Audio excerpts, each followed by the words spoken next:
আসসালামু আলাইকুম। প্রিয় প্রশান্তির পথের যাত্রীবৃন্দ, আশা করি আল্লাহর রহমতে আপনারা সকলেই ভালো আছেন। আজকে আমরা শুনব এক মহান আত্মত্যাগের ইতিহাস, এমন এক কাহিনী যেটা শুধু ইতিহাস নয়, বরং আমাদের বিশ্বাস, আমাদের সংস্কৃতি আর ভালোবাসার প্রতীক। এটা হলো কুরবানি, ত্যাগের, অনুগত্যের আর আল্লাহর প্রতি ভালোবাসার। কুরবানি হযরত আদম আলাইহিসসালামের যুগ থেকে আসছে। হযরত আদম আলাইহিসসালামের দুই পুত্র ছিলেন, হাবিল ও কাবিল। তাদের মধ্যে বিবাহ সংক্রান্ত একটি বিরোধ সৃষ্টি হয়।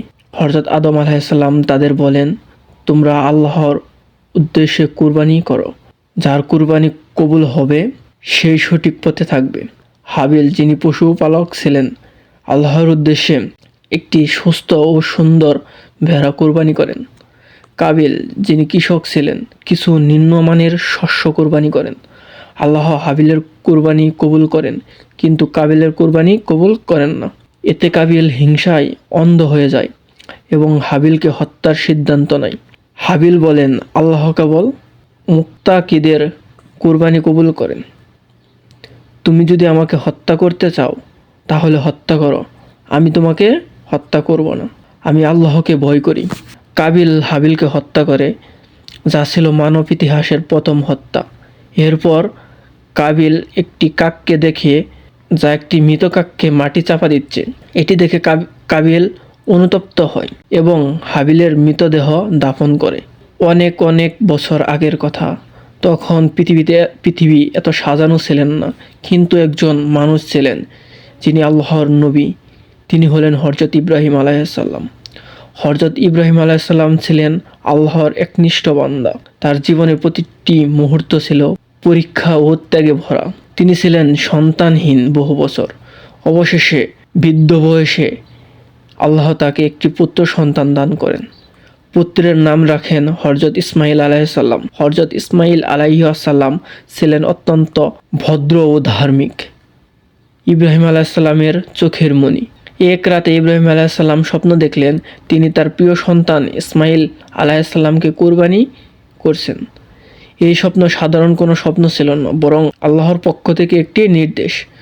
পরের দিন সকালে ইব্রাহিম আলাইহিসসালাম বুঝলেন, এটা কোনো সাধারণ স্বপ্ন নয়, এটা ছিল আল্লাহর আদেশ। তিনি কি করবেন? একদিকে নিজের প্রাণের টুকরা ছেলে, আরেকদিকে আল্লাহর হুকুম। ইব্রাহিম আলাইহিসসালাম সিদ্ধান্ত নিলেন, তিনি আল্লাহর আদেশ পালন করবেন।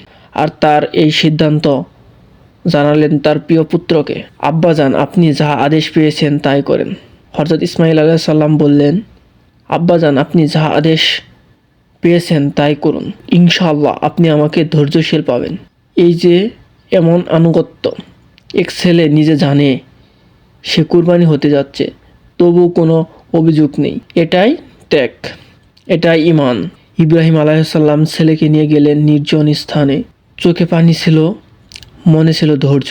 তিনি চোখ বন্ধ করে ছুরি চালালেন, কিন্তু আল্লাহ রক্ষা করলেন ইসমাইল আলাইহিসসালামকে। আর তার পরিবর্তে পাঠালেন একটি বড় দুম্বা, আর সেটাকেই কুরবানি করা হলো। সেই দিনটা ছিল আজকের ঈদুল আজহার সূচনা।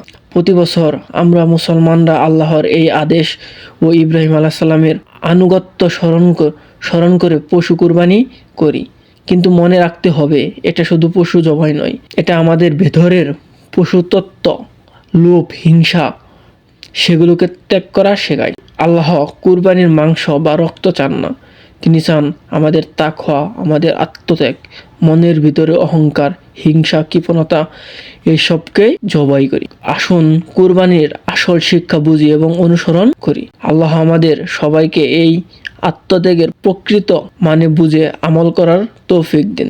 আল্লাহ আমাদের সবার কুরবানি কবুল করুক। এরকম আরও ইসলামিক গল্প পেতে চ্যানেলটি সাবস্ক্রাইব করেন।